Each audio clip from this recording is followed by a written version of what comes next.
The tear machine stands in the corner. A sign says, 1 bottle equals 10 cents. Your bottles clunk into the machine and the money appears with a satisfying jingle. You're a richer man now. Do you know what you should do with that money, kiddo? You should buy more alcohol. Enter the endless cycle of consumption.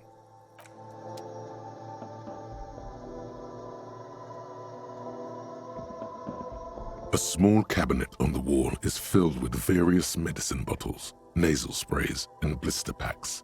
They all bear the Saint Baptiste Pharmaceutics logo. Their logo is the bloodless rose, pure white, untouched by harm. Just ask me if you need anything from Saint Baptiste. We don't stock prescription meds, but we do have Nosafed, Duramine, Magnesium, and Hypnogamma. I don't know. Let's see. Nosafed is a nasal spray. Duramine is a really good painkiller. Magnesium is a dietary supplement. Hypnogamma is... I don't really know what Hypnogamma is. I guess it makes you feel less shit. It's recommended to use after lots of partying, studying, or exercising. No, sorry. I'm not like a doctor or anything. Saint Baptiste, you know, the pharmaceuticals company. Saint Baptiste Pharmaceuticals, the one that sells meds out of Saint Baptiste. That one. There. She is right. Saint Baptiste, the company, derives its name from Saint Baptiste, the city. Itself so named because that's what it is. A rare case where that really is the full etymological history. As far as almost anyone knows, at least. You see several packaged raincoats fill a low shelf beneath a display of croissants and juice bottles. The raincoats are transparent, except for the big Fritta slogan on the back. The packages are small, discreet, sloppily stacked, making them easier to take unnoticed. No need to worry about knocking over a display. What is what? It's a raincoat. If you want to buy one, then it's only 4 real. Her attention is drawn to the raincoats. Stealing one undetected will now be more difficult. A colourful display of cigarettes and alcohol bottles line the shop wall, inviting you closer. There, in that dark green glass, all in vain. The great flowing river of warmth, wine, alcohol, beer, alcohol, love, alcohol. Guess not, no. Good thing you're an unrecovering alcoholic then. I'm obliged to inform you that both alcohol and cigarettes damage your health. But I guess you already know that. Know this, you will never finish your alcohol quest if you don't buy beautiful alcohol.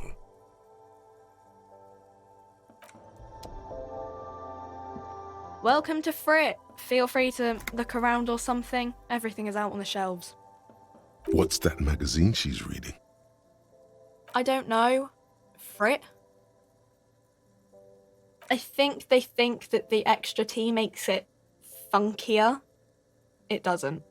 The story goes that normal Fritta, with 2 T's, a men's workwear shop in Vredefort, was already taken. So when Fritta Retail Inc. grew into a multinational corporation, they had to add an extra letter to avoid trademark infringement. You mean this? This is Pop Stars. It's got, like, famous people in it. It's not for sale. Looks like it also has something called Police de la Mode, featured on page 34. This speaks to you. It's where they rate different outfits famous people wear. It's kind of funny. They're kind of mean. It's about who's the most stylish. No, I don't think so. We are not the fashion police. We're the real police. Okay. I'm not really supposed to be chatting to anyone, but A warehouse? I don't know. Maybe. I don't really care what Frit does. She looks up from under her brow. Fine. Frit doesn't have a warehouse. Just a little back room here. Okay? I don't really know anything. I mean, I know it's there, but I haven't seen it, so... Not really. No. I didn't know him at all. I don't know, really... long? I don't know. No need to worry. It's just standard procedure for us to ask around.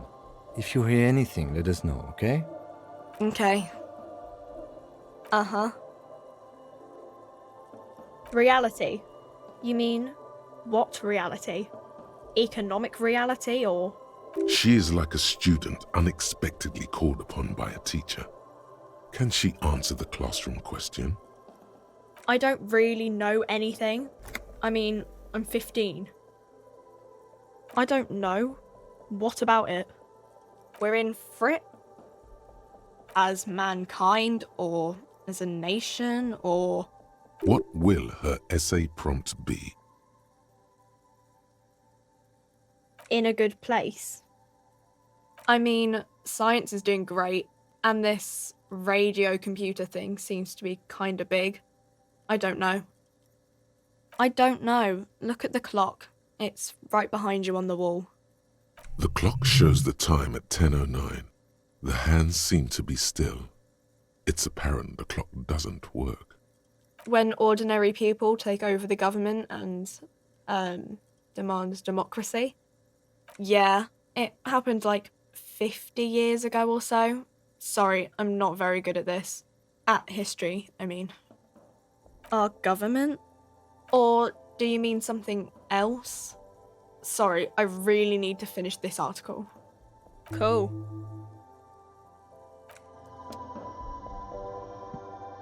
A colourful display of cigarettes. Again, I'm obliged to inform you that both alcohol and cigarettes damage your health. The pale aged vodka is special, I guess. It's stored in pale for a couple of years, which makes it super expensive and super strong. You know. Don't worry your pretty little head about it. Let's concentrate on what's important here. I mean, I already said it'd hurt you. I don't know what else they do. No, Frit only sells legal drugs, like the law says.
There are clothes inside, cheap second-hand clothes, smelling of strangers' body odors. Don't be shy. These are premium class clothes. Good quality fabrics, best retro design. Save the economy with your style, officer. How about some premium class service over here? Like paying with net worth. Go over and ask him if you can do that. Save the economy? That sounds off. Haven't you heard, officer? We've got to be economically conscious. Recycle your cash, keep it in circulation. Don't buy new things. Buy eco. Very cool. The economy thanks you, officer. You find your hands deep in tattered and faded garments made from weird polyester blends that make your body itch and sweat in all the wrong places. Economical, but also trendy. Look first hand, buy second hand. Keep the economy moving. Something cold grazes your hand. Synthetic and sleek, a windbreaker. Surf, it says, but also wind, summer, 100% waterproof, and sport, all in different typefaces. This jacket is the apex of human evolution, the moment at which man became weatherproof. Good choice, officer. Mega sporty. And it's only $4.50 for you, sir.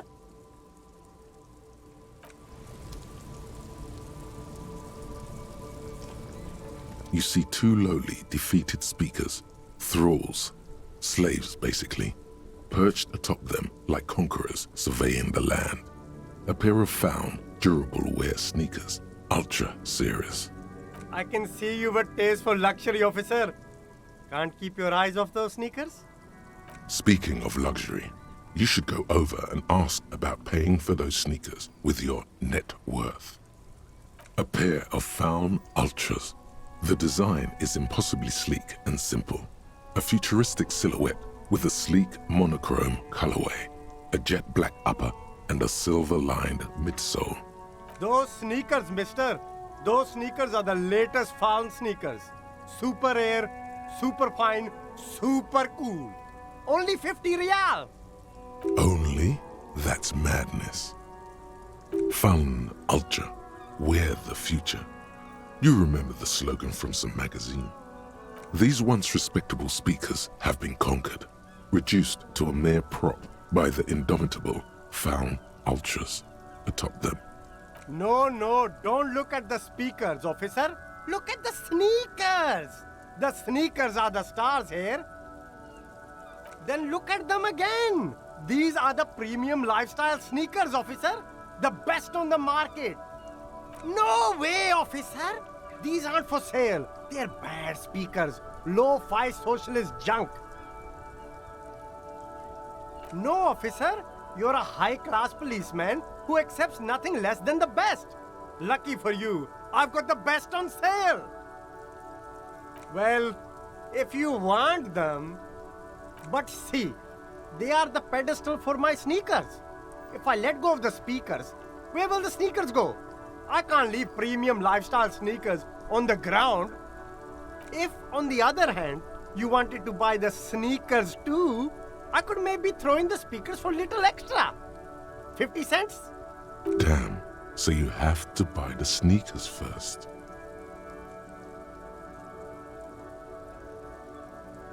These once respectable speakers. No, don't look at the speakers, officer. No, don't pity them, officer. These are old Samaran garbage. Don't even look at them. Check out these super cool, fun ultras instead. Samaran trash. That sounds like they're from the Samaran People's Republic, produced under the dictatorship of the proletariat.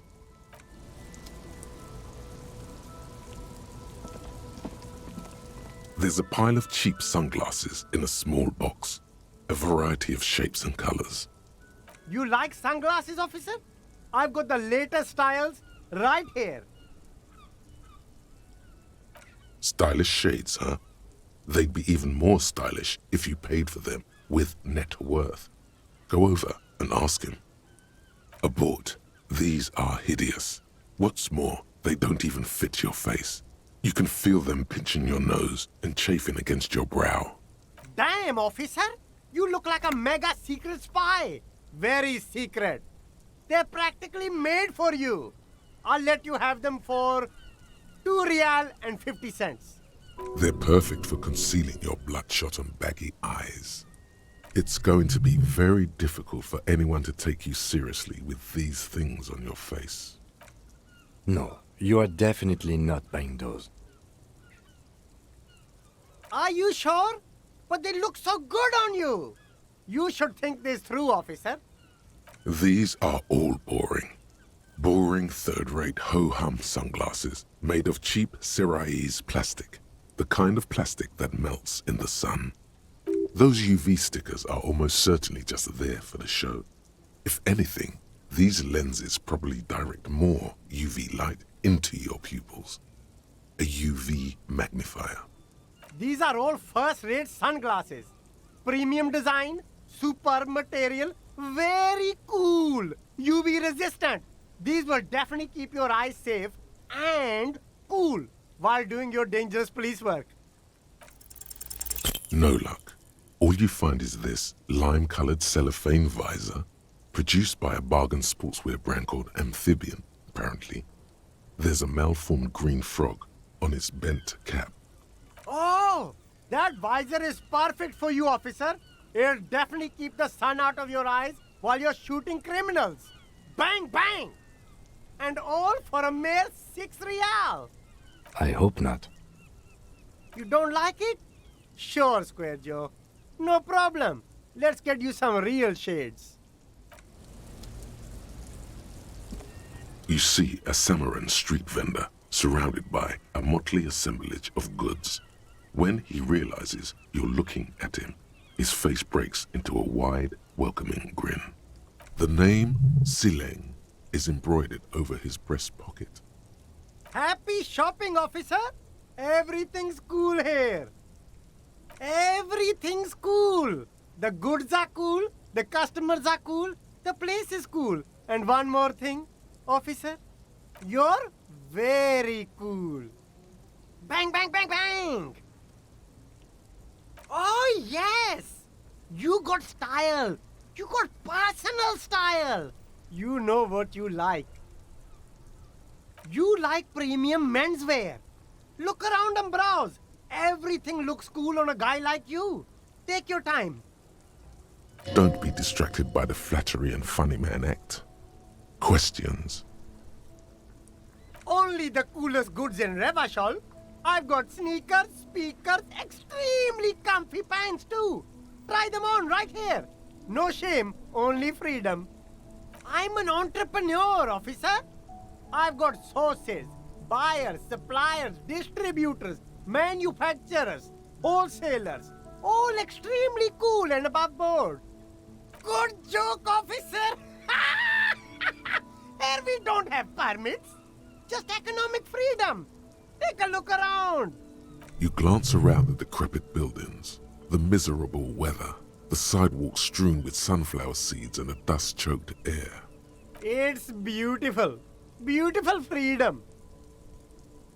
It is, yes. Anyone can set up their shop whenever they feel like it. That's right. No permits, no bureaucracy. That's why this city and its law officials are so cool. If you wanted to be cynical about it, you could say we are here to protect the interests of property holders. I am not, however. My man, officer, you make all this possible. Without you, this climate would be extremely bad for business. You're part of the gossamer state. Gossamer is a fine, filmy substance consisting of cobwebs spun by small spiders, seen especially in autumn. It's safe to say he's referring to the near absence of regulations.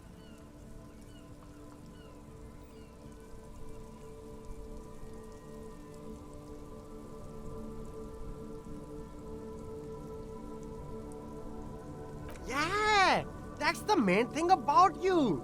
Freedom is great. It's what lets independent entrepreneurs like me sell quality goods at competitive prices. No need for discounts at ceilings, officer. Everything's already on sale. Anything you want, 50% off. But did he first mark them up 100% just so that he could put them on sale? My man, you know how the game is played. You and me, we should work together. What do you think? Shake things up? Anything for you. Me? It's a boring story, officer. Who cares about the past? I'm all business now. All Revachol. This man probably comes from Seaguy, sometimes known as the Apricot Suzerainty, an archipelago in the Samaran Isola. Apricot Suzerainty calls to mind an era when the Seaguy archipelago was colonized by Revachol. It's a bit of a slur, in other words. That's right, officer. But it's a bad scene for business there. Too many regulations. Extremely bad for an independent local entrepreneur. Hey, why not support this local entrepreneur? You can start by buying a pair of sexy pants or cool sunglasses. Maybe some macaroni?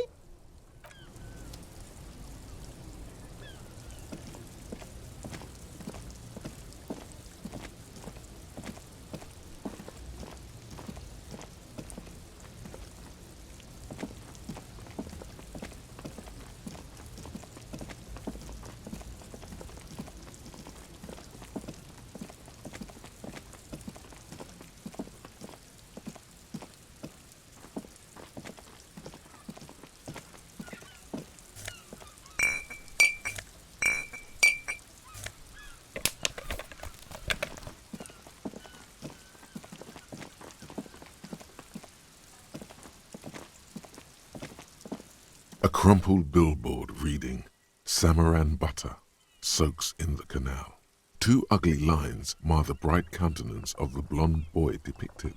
The sign billboard has fallen on the waterlock, keeping it open, and thus out of order.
This is a wall on the side of an apartment building. Because this is no ordinary wall, it is sublime. Look at it, the shadows, the colors. All the other walls on all the other houses must make a pilgrimage in adoration of this, the uncontested pinnacle of wallcraft, color peeled from the very face of God. O Wall Father.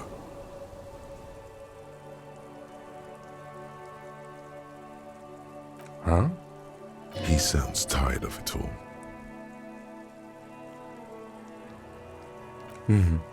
Sure. I suppose we have to pass by it again at some point anyway.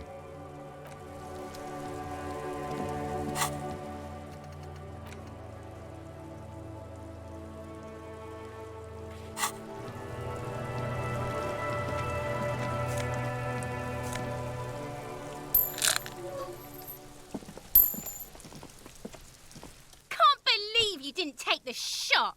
Fucking coward. Waved a gun like a clown. Next time you point that shit at me, you better take the shot.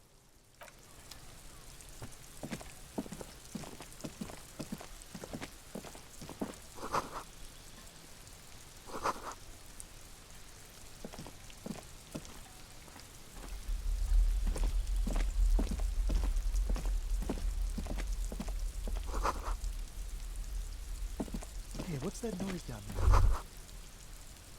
The spread pattern of these bullet holes makes your chest ache. Your breath grows heavier.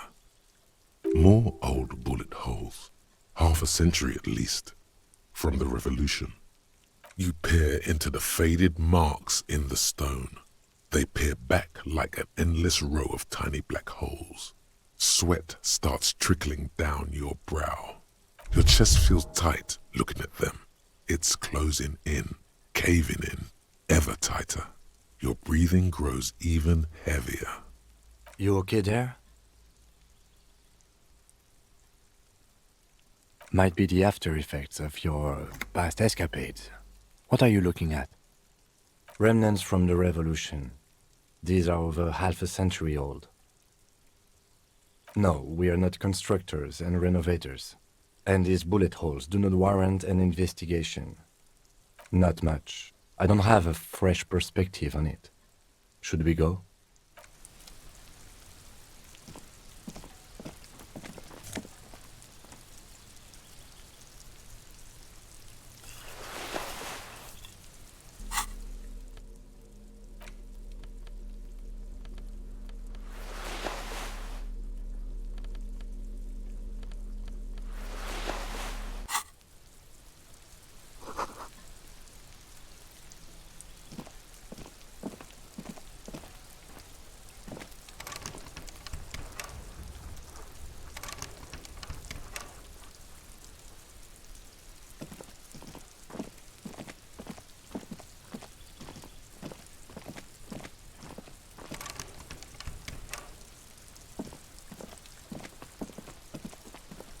It's been a week and now they show up?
A striking woman leans against the cabin top of her sailing boat, smiling as you approach.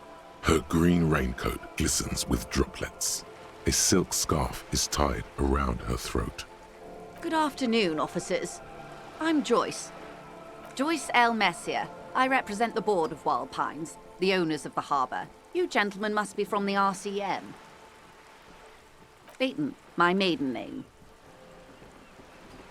Nothing, honestly. I've said it to every drunk in town, and you're the first one who's responded. Relax. She meant it in jest.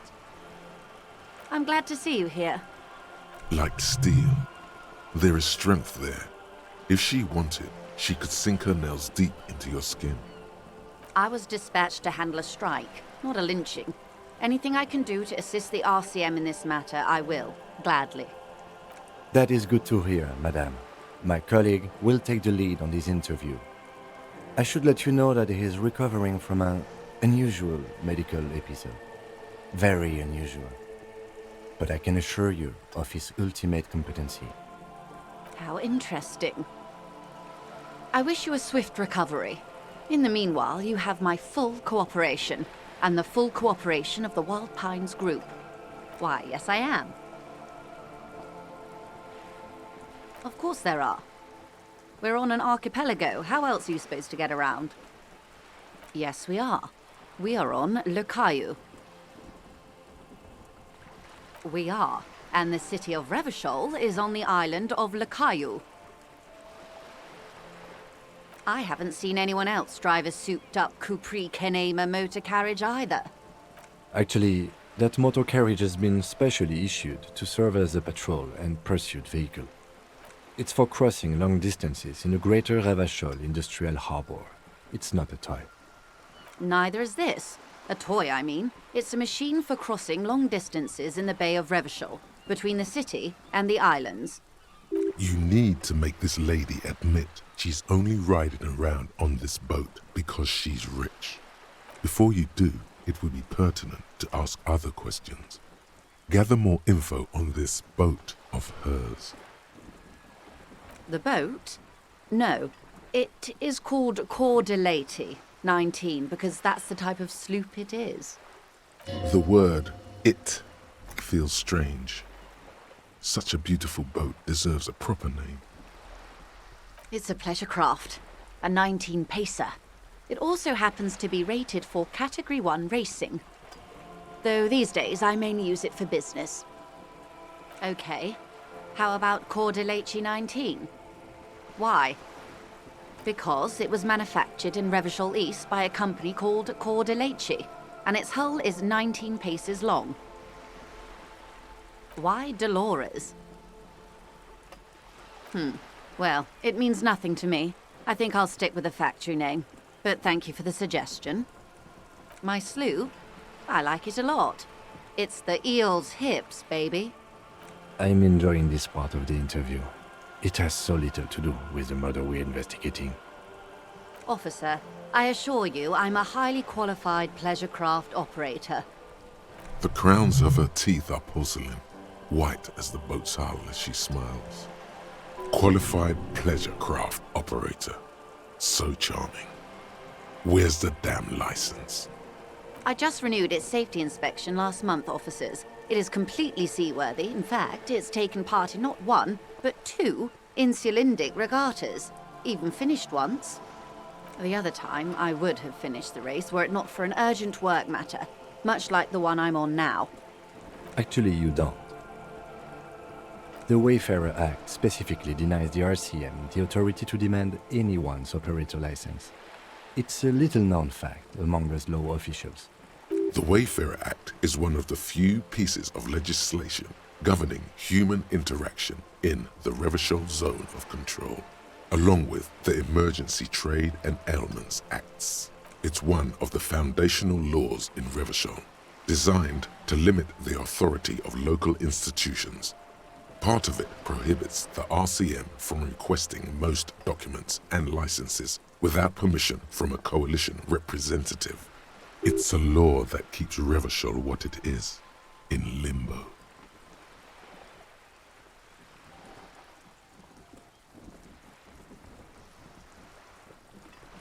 I was just being polite.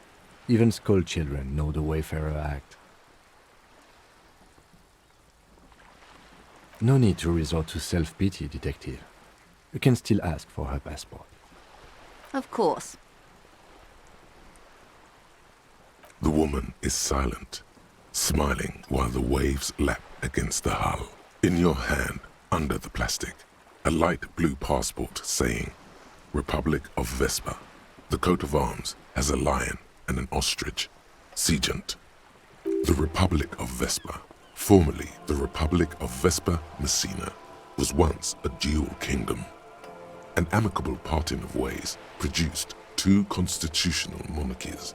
Vespa, the richer of the 2, is an occidental nation known for its proximity to the Pale and its exotic financial derivatives. It is a stable country, and yet there has always been something ominous about its perfect stability. It's a place at the edge of the Muindi Isola, overlooking the Obi-Sunt Isles, fracturing into the great unrest of the Pale. The woman, born in the year 3 in the commune of Revachol, smiles at you, face adorned with frown lines and crow's feet. The photo is recent. The name reads, Rejoice Leighton Messier. Yes, but please don't call me that. Joyce is much more efficient. My husband is. I have dual citizenship. A Vespertine is handier when traveling. She nods and returns the plastic bag to her coat. Oh my, the E word. You mean to say that it's a symbol of conspicuous consumption? That I'm a member of the ruling class? Detective, may I remind you that Mrs. Messier is a professional negotiator?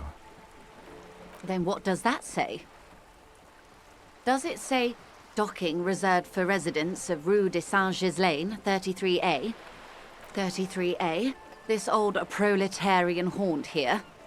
As I said, plenty of people drive boats, of all social strata. Your synapses flesh.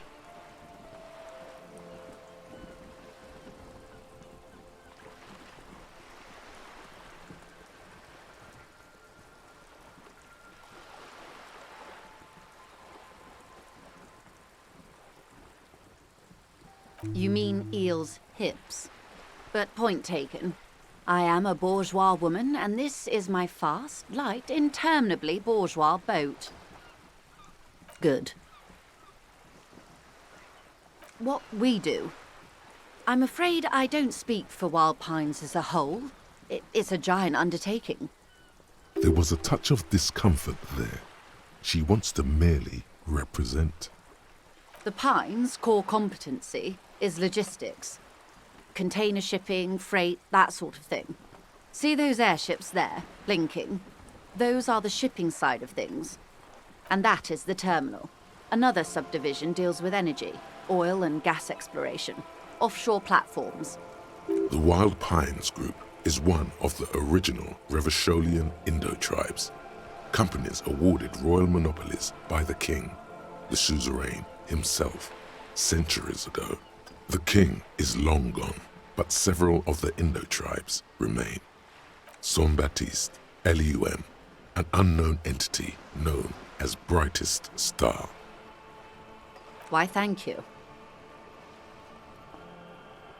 I'm not at liberty to discuss the company balance sheet, but I can tell you that last year, the company booked more than 20 billion real in revenue.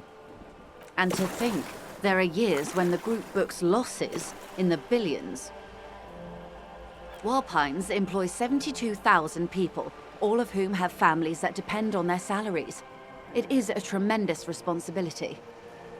They started as an exploration and cargo fleet conducting trade between the Samoan and Insulindian Isolas 250 years ago, when pine ships explored the South Seminese and charted Lomantang on behalf of the suzerain. Centuries of care, deliberation, and madness have gone into this endeavor. Vessels pass through the great unrest to re-emerge with apricots in tow. The logic of the system is totalizing. It's taken everything from its employees to build it. You know more than you let on. Certainly it helped, but most of the original Indo tribes have failed or been absorbed. To survive, Wild Pines had to grow and adapt. No suzerain did that. You mean aside from being the terminal's legal owners, who are responsible for moving 8% of the world's cargo?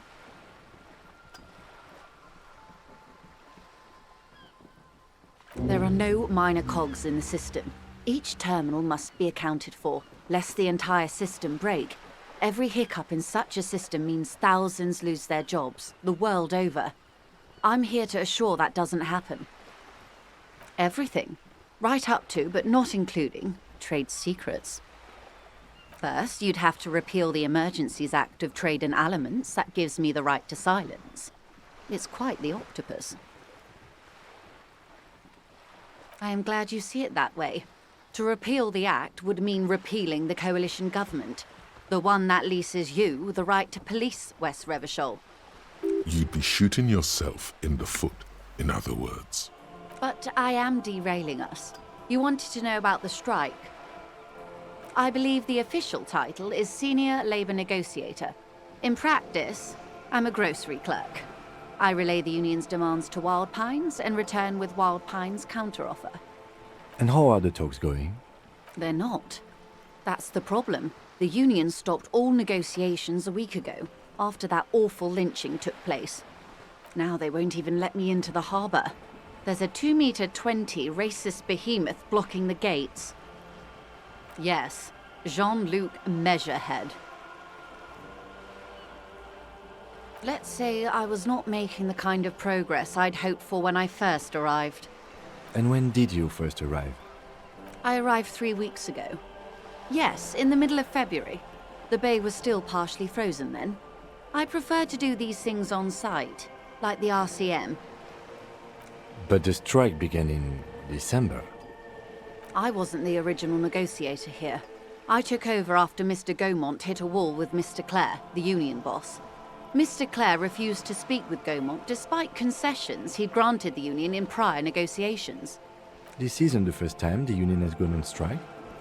Heavens no. There have been 2 prior strikes. Both times the union won significant concessions, including overtime pay and a medical plan. This time their demands are more, I guess you could say, aggressive. Ludicrous even. It's meant. Mr. Clare told him to... how did he put it? Fuck off, midget. Gaumont is short of stature, you see. Yes. Keep in mind, this is a negotiator Mr. Clare has worked with before, and who was more than fair with him and the union. There are leaflets everywhere, and banners. What did they say again? Oh yes. Every worker, a member of the board. Most of the workers probably don't know what that means.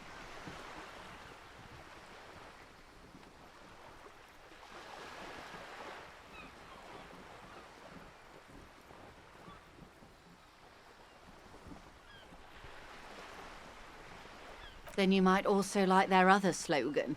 Demand democracy. Personally, I agree. It lacks the pizzazzo of every worker a member of the board. It's quite simple, you see. Every time the Wild Pines Group makes a decision about what? About anything really, it needs the signature of each of the 2,200 workers in its Martinez terminal. Just so you understand, this is but one of 22 terminals owned by Wild Pines. Essentially, not only are they kings of the company, they are also kings of the 72,000 employees of Wild Pines Group. That may well be. It's not up to me to decide who is king, but as negotiations go, it's not a swell start. I'm not sure. Naturally, I assume that was just their opening position. A hard-nosed tactic with a side of mockery. But there's been no follow-up, just the same nonsensical slogan repeated over and over again. And now, people are getting lynched, I hear. Behind the whirling in rags. A disastrous situation if there ever was one. Excuse me, from whom did you hear about this lynching? I first heard it from the bowyer at the gates. The one whose very name advertises his aversion to work. I think he said it was, "Call me mañana." This checks out. The scabs? You mean the huddled masses of Jamrock, come to plead for work where the union refuses to? If they were organized by Wild Pines or its affiliates, then it would be a company secret. I could not share it with you. Not right now, at least. It's implied. She's open to discussing this matter with you at a later occasion. Everard Clare is a man of the utmost integrity. If you can say one thing about him, it's that he always puts the interests of the workers first. Of course not. Everard is fantastically corrupt. I imagine he has a thick, viscous goo where you and I have blood. He is the most corrupt individual I have ever seen, and I deal with men like him for a living. If there is anyone more venal, more irredeemably nepotistic, then it's his twin brother, Edgar. Yes, Edgar looks exactly like his brother, except for that lazy eye. He also talks exactly like Everard does, and when one's term as foreman is up, the other takes over. It's how they circumvent the term limits, you see, with a funny little switcheroo. While in office, they've embezzled God knows how much of their workers' dues. The Débardeurs Union was once a perfectly normal institution. 20 years ago, anyway. It must not have been easy to establish under the Emergency Act, but they did it. I can respect that. Organised labour at its best, as they say. Then something happened in the local chapter elections. The brothers Clare came and transformed it into a... how do you say? A mob. The Débardeurs are a crime syndicate. Sad as it may be, I suspect we'll be forced to cooperate with them. Refreshingly honest, officer. The company has tried appeasing in the past, but I'm afraid our concessions have only emboldened Everard and his brother. And your opinion, Detective, if I may ask? I'm a curious and talkative person, you see. Would you say the Débardeurs Union is...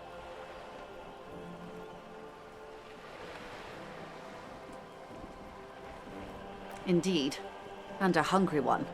Sadly, Wild Pines have cooperated with what amounts to a crime syndicate for 2 decades. However much you feed the leech always hungers. I'm glad you asked. There was a woman, the previous forewoman of the Union. She disappeared.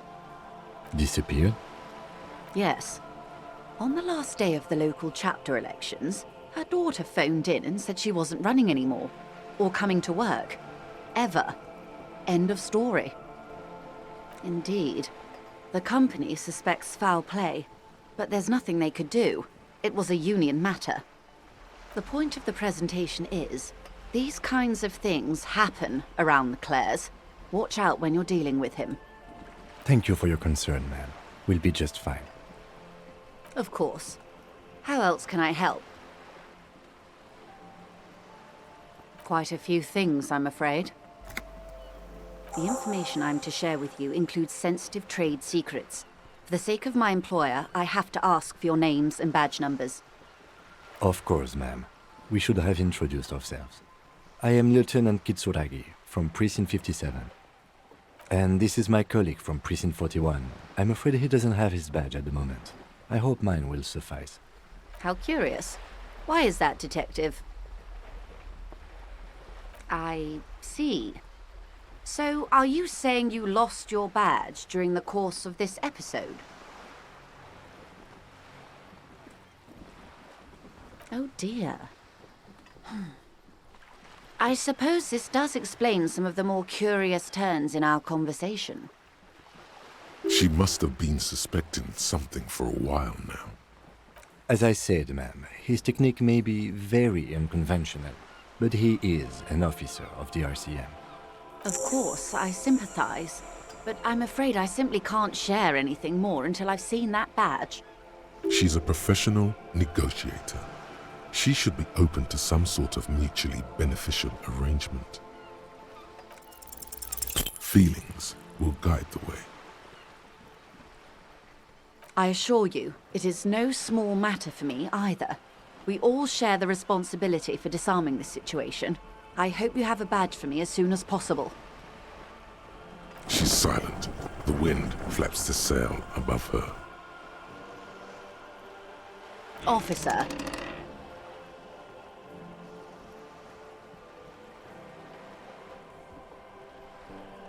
You know, I don't mean to sound cold, but if you want something, you have to give something back. More than just guilt. You're doing it. Despite your own best efforts, you're still getting in. Somehow. I'll be frank with you. If I'm going to break protocol, I need to be able to justify it to my superiors. They're going to want to see something tangible. The Union is conducting drug trade out of the harbor. It's an open secret in Martinez.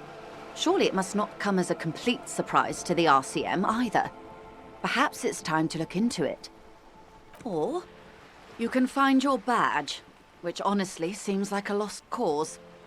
Detective, a word in private before we continue.